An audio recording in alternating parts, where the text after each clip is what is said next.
নাই মই তদন্ত চদন্তবিলাক পিছৰ কথা, কিন্তু মোৰ মনত তেওঁলোকে অলৰেডি দোষী। মই তদন্তলৈ ৰোৱাই নাই। যে ইয়াত যে আমি ব্লেক কেটে বেৰি কৰি ধৰি থকাৰ দৰে যে আমি ইয়াতে যে জুবিনক যে বাউন্সাৰ্ছ দি যি ঘেৰি ৰাখোঁ, যে পানীত যাওঁতে ঘেৰি ৰখা কিয় নহ'ল? গোটেই ৰাতিটো পাৰ্টি কৰি বা কৰিবলৈ দি ৰাতিপুৱা তাক এনেকুৱা ধৰণৰ এটা ৱাটাৰ স্পট এটা কৰিবলৈ লৈ যোৱাটো মই হাইলি ইৰেছপনচিবল বুলি ভাবোঁ। মৃত্যুক লৈ আৰু কি ক'ম, মই গোটেই সমগ্ৰ অসমবাসীয়ে দেখুৱাই দিলে ভাৰতবৰ্ষক যে আচলতে শিল্পীৰ সন্মান কেনেকৈ কৰা হয়। গতিকে এইটো পৰ্যায় পোৱাৰ পাছত মই আৰু এতিয়া নতুনকৈ সেইটো কথা কোৱাৰ মোৰ কোনো প্ৰয়োজন নাই বুলি ভাবোঁ। কিন্তু এটা কথা মই ক'ম যে যিটো ঘটনা হ'ল খুব দুৰ্ভাগ্যজনক, আৰু যিখিনি মানুহক আমি জগৰীয়া কৰিছোঁ সেই মানুহখিনি কেনেকৈ জগৰীয়া তাৰ বিষয়ে মই ক'বলৈ সময় পাম চাগে, নহয় মই ক'ব পাৰিম নহয়। গতিকে মই তাকে কওঁ যে প্ৰথম কথা হৈছে যে ইয়াত যে আমি ব্লেক কেটে বেৰি কৰি ধৰি থকাৰ দৰে যে আমি ইয়াতে যে জুবিনক যে বাউন্সাৰ্ছ দি যি ঘেৰি ৰাখোঁ, যে পানীত যাওঁতে ঘেৰি ৰখা কিয় নহ'ল?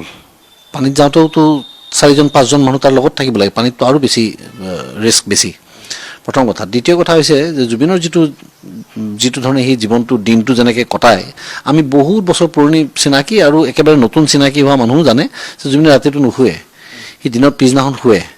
গতিকে তাক গোটেই ৰাতিটো পাৰ্টি কৰি বা কৰিবলৈ দি ৰাতিপুৱা তাক এনেকুৱা ধৰণৰ এটা ৱাটাৰ স্পট এটা কৰিবলৈ লৈ যোৱাটো মই হাইলি ইৰেছপনচিবল বুলি ভাবোঁ, প্ৰথম। দ্বিতীয় কথা। তৃতীয় কথা, য'ত সাধাৰণ মানুহে যি আমাৰ দৰে যিয়ে, মই এটা লাইনত মই এক্সপাৰ্ট, মই নিজে সাঁতোৰোঁ, মই নিজে জানো ভালকৈ, কিন্তু যিয়ে একেবাৰে নজনা মানুহ যিয়ে গাঁৱৰ পুখুৰীত সাঁতোৰা শিকিছে, তেওঁ যদি দেখে সেই ভিডিঅ'টো, তাত ৰিয়েলাইজ কৰিব যে জুবিনৰ কষ্ট হৈছে সাঁতোৰোতে।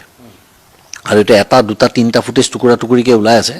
গতিকে এই গোটেইখিনি কষ্ট তেওঁলোকে লগত থকা কেইজনে নিজকে পানী কেতিয়াও দেখি নোপোৱা মানুহৰ নিচিনা চটফটাই থাকি, হুলস্থুল কৰি থাকি জুবিনক যে নাচালে, যে ইগন'ৰ কৰিলে, সেইটো তেওঁলোকৰ দোষ। সেইটো মোৰ মতেৰে অক্ষমনীয় অপৰাধ। কাৰণ সেই অপৰাধটো ফলত আজি কাৰ ভুল আছিল? এইটো এনেকুৱা সৰু বস্তু নহয়তো যে পানীখিনি পৰি গ'ল, গাখীৰখিনি পৰি গ'ল, এনেকুৱা বস্তু নহয় নহয়। বটলটো ভাঙি গ'ল নিচিনা বস্তু নহয়তো। এইটো বহুত ডাঙৰ ক্ষতি। আৰু এই মানুহজনক লৈ যোৱাৰ লগে লগে তেওঁলোক দায়িত্বশীল হ'ব লাগিছিলে। শ্যামকানু মহন্ত ডাঙৰীয়াই কৈছে যে তেওঁ নাজানে জুবিন গুচি গ'ল। কিয় নাজানে? মোৰ প্ৰশ্ন হৈছে এইটো। তেওঁ জানিব লাগিছিল। মোৰ ল'ৰাটো কেনি গৈছে নাজানে বুলি ক'লে মই হ'ব নেকি? কাৰণ সি মোৰ কাৰণে আপোনটো, সি মোৰ কাৰণে মৰমৰ। ঠিক তেনেকৈ জুবিনক যেনেকৈ মৰমৰ বুলি কৈ থাকে, তেতিয়া জুবিন ক'ত গৈছিল তেওঁ নাজানিলে কেনেকৈ হ'ব? গতিকে কলিজা শব্দবিলাক বাৰু বাদেই দিলোঁ মই। কিন্তু মই ক'ব খুজিছোঁ যে ইমান যে আপোন, তেওঁ কিয় গম নাপালে সি ক'ত গ'ল? আৰু গৈছে যদি তেওঁলোকৰ ইমান ডাঙৰ এটা বৃহৎ নৰ্থ ইষ্ট ফেষ্টিভেল পাতিছে, তাত বাউন্সাৰ্ছ নাই, তাত গাৰ্ডছ নাই, লগত পঠিয়াব নোৱাৰিলে? কিয় নোৱাৰিলে পঠিয়াবৰ কাৰণে? তো সেইটো এটা মই গণ্ডগোল দেখিছোঁ, সেইটো মই বেয়া পাইছোঁ। তাৰোপৰি তেওঁলোকৰ যি গাফিলতি, সেইবিলাক ভিডিঅ'ত ওলাই পৰিছে। এইবিলাক আৰু মই নতুনকৈ কি ক'ম, যথেষ্ট বিশ্লেষণ হৈ গৈছে ইয়াৰ বিষয়ে। আৰু সকলো বস্তু প্ৰায় জল পটকেই ওলাই আছে যে এইটো ইগনৰেঞ্চৰ ফলত হৈছে। তথাপিও সন্দেহৰ আমাৰ ওৰ থাকে, আৰু আমি আটাই সন্দেহ কৰিছোঁ বিভিন্ন ধৰণৰ কথা। মই বেলেগ ধৰণে ভাবিছোঁ, কোনোবা এজন অনুৰাগীয়ে বেলেগ ধৰণে ভাবিছে, আৰু সকলোৰে অধিকাৰ আছে ভাবাৰ, কাৰণ জুবিন আমাৰ মৰমৰ। কিন্তু ঘটনা হৈছে যে সেইবিলাক চব মই ইগন'ৰ কৰিবলৈ ৰাজি আছিলোঁ।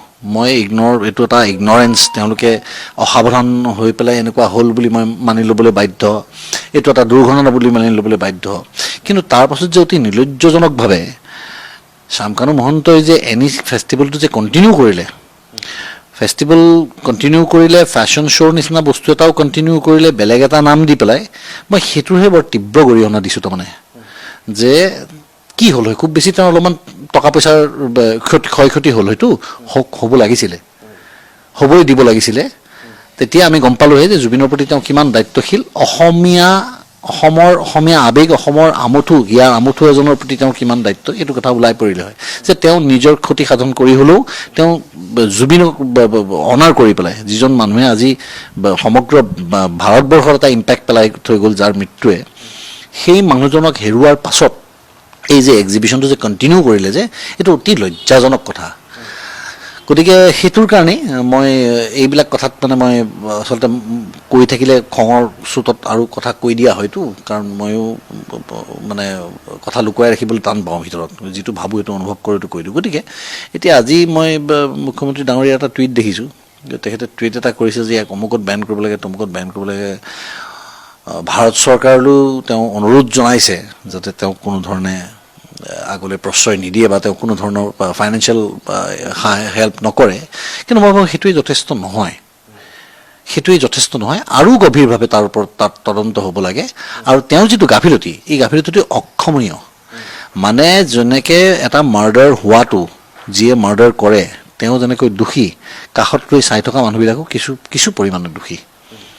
গতিকে সেই বস্তুটো অলপমান লক্ষ্য ৰাখি তেওঁৰ ওপৰত মানে দস্তুৰমত আৰু জাতিৰ আৱেগক মানে নিদিয়া, গুৰুত্ব নিদিয়া যিটো তেওঁ কাম কৰিলে, যে দায়িত্ববিহীন যিটো আমাক বুজালে, যে তেওঁ যিটো দায়িত্ববিহীন কাম কৰিলে, যে জুবিন ঢুকাই যোৱাৰ পাছতো, এনে এটা সম্পদ হেৰাই যোৱাৰ পাছতো যে দুদিন কণ্টিনিউ, সেইটোৰ কাৰণেতো তেওঁক বিশেষকৈ প্ৰচিকিউট কৰিব লাগে।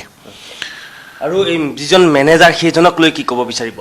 সিদ্ধাৰ্থৰ মই আজিলৈকে যেতিয়া দেখি আছোঁ, মই এনেকুৱা ধৰণৰ কথা কেতিয়াও ভবাই নাছিলোঁ, মনলৈ কেতিয়াও অহাই নাছিল। কিন্তু যিবোৰ তথ্য এতিয়া সন্মুখলৈ আহি আছে, এই হোৱাটছএপ কনভাৰচেশ্যনবিলাক, এতিয়াতো অলপ সন্দেহ কৰিবলৈ আমাৰো চিন্তা থল আছে, নোহোৱা নহয়। আৰু যিটো ধৰণে তেওঁলোকে, মই ক'লোঁ নহয় অলপ আগতে, যে যেনেকৈ ইয়াত যেতিয়া থাকে জুবিন নিজৰ মানুহখিনিৰ মাজত মাটিত, তেতিয়া তেওঁলোকে যে 6-7জন বাউন্সাৰ দি বেৰি কৰি ধৰি থাকে, যে ইয়াৰ পৰা বিদেশী ভূমিত লৈ গৈ সাগৰৰ পানীৰ নিচিনা জেগা এটাত তেওঁলোকে যে তাত যে তাক বেৰি কৰি নধৰিলে কিয়, সেই প্ৰশ্নটো মোক উত্তৰ দিব লাগিব। চাইছোঁ, মই চাইছোঁ, গোটেইকেইটা চাইছোঁ, কিয় পিন্ধিব দিব তাক তেনেকৈ সাঁতুৰিবলৈ। আৰু বাৰম্বাৰ যেতিয়া বিশেষকৈ সি মেনেজাৰ, হি ছাপ'জ টু ন' এভৰিথিং, তেওঁ চব জানিব লাগে। যিটো কথা আমাৰ বাচ্চাই জানে অসমখনত, যে জুবিনৰ যিটো ডিছঅৰ্ডাৰ আছে, সেই বিশেষ অসুখটোৰ কাৰণে তাক পানীত যাবলৈ, জুইৰ ওচৰত যাবলৈ মানা কৰি থোৱা হৈছে। তাৰপিছত ইমান গাফিলতি কিয়, সেই গাফিলতিৰ পৰিণাম তেওঁলোকে ভুগিব লাগিব। আৰু এই এটা কথা কোৱা হৈছে যে এতিয়া তেওঁ এই চামকানু মহন্ত ডাঙৰীয়াই, আপুনি যদিহে চাই, আপুনি প্ৰগ্ৰেমটোতো অনুষ্ঠানটো কৰিলেই, তাৰ পাছতো কিন্তু তেওঁ সামাজিক মাধ্যমত কোনো ধৰণৰ দায়িত্ববোধ নোহোৱাকৈ তেওঁৰ প্ৰতি অকণমান এটা শব্দও নিলিখিলে। এতিয়া মই এটাই কথা ক'ম, যিয়ে যিটো বিচাৰে জীৱনত তাকেই পায়। মই এক্সাৰচাইজ কৰি পেলাই মোক বডি লাগিছিলে, মই কৈ লৈ ল'লোঁ। কাৰোবাক যদি মান লাগে তেওঁ মান ল'ব। জুবিনে মানুহ বনাব লাগিছিল, মানুহ বনালে, টকা পইচাৰ কথা চিন্তা নকৰি। চামকানু মহন্তহঁতে নিজৰ কাৰণে কি গঢ়িছে তেওঁলোকে নিজে জানে। আৰু কিন্তু বহুত কেইজন অসমীয়া মানুহো তাত আছিলে, সেই গোটেই সোপাকে নহয়, মই তদন্ত চদন্তবিলাক পিছৰ কথা, কিন্তু মোৰ মনত তেওঁলোকে অলৰেডি দোষী। মই তদন্তলৈ ৰোৱাই নাই। তেওঁলোকে জুবিনৰ দৰে এজন ব্যক্তিক লৈ গৈ তেনেকুৱা এটা সত্তাক লৈ তেওঁলোকে হেতালি খেলিব নালাগিছিলে। গতিকে এইটো সাংঘাতিক ডাঙৰ অপৰাধ, কাৰণ কিছুমান ভুল অক্ষমনীয় হয়। গতিকে এই ধৰণৰ ভুলবিলাক অক্ষমনীয়। তেওঁলোকে চাব লাগিছিলে যাতে তেওঁ আৰু ড্ৰিংক নকৰে। তেওঁলোকে চাব লাগিছিল যে এই মানুহজন ৰাতি শোৱা নাই, কালি তেওঁৰ ফাংচন আছে, আজি তেওঁক আমি পানীত লৈ আহিছোঁ। এইটো কোন হয় মানুহটো? সেইটো জুবিন গাৰ্গ হয়। ধেমালি কৰিব পৰা মানুহ নহয় এটা, ইমান সহজতে ইমান ধেমালি কৰি এৰি দিব পৰা মানুহ নহয়তো। গতিকে সেইটো তেওঁলোকে কেয়াৰ ল'ব লাগিছিলে। মোৰ দৃষ্টিত তদন্ত হওক নহওক, তেওঁলোক অলৰেডি অপৰাধী। কেনেকুৱা ধৰণৰ শাস্তি হোৱাটো বিচাৰে? সেইটো আৰু মই কিয় ক'ম, সেইটো ন্যায় ব্যৱস্থাই ক'ব। কিন্তু মই তেওঁলোকক ক্ষমা কৰিব নোৱাৰিম কোনোদিন। মোৰ সন্মুখত আহিলেতো তেওঁলোকে অন্ততঃ মোৰ পিনৰ পৰা কঠোৰ কেইটামান কথাটো শুনিব। মানে আইনী প্ৰক্ৰিয়াটো আইনে জানিব, বা যিখিনি অধিবক্তা আছে, যিসকলে আজি লাগি আছে, জুবিনৰ অনুৰাগী যিমানসকল আছে, প্ৰত্যেকটো ডিপাৰ্টমেণ্টত আছে, তেওঁলোকে দিল টেক কেয়াৰ অফ ইট। মই তাৰ বিষয়ে নাজানো, গতিকে মই খুব আৱেগিক হৈ পেলাই এতিয়া তেওঁলোকক কোবাই মাৰি পেলাব লাগে বুলি ক'ব নোৱাৰোঁ। কিন্তু কথা হৈছে যে তেওঁলোক দোষী।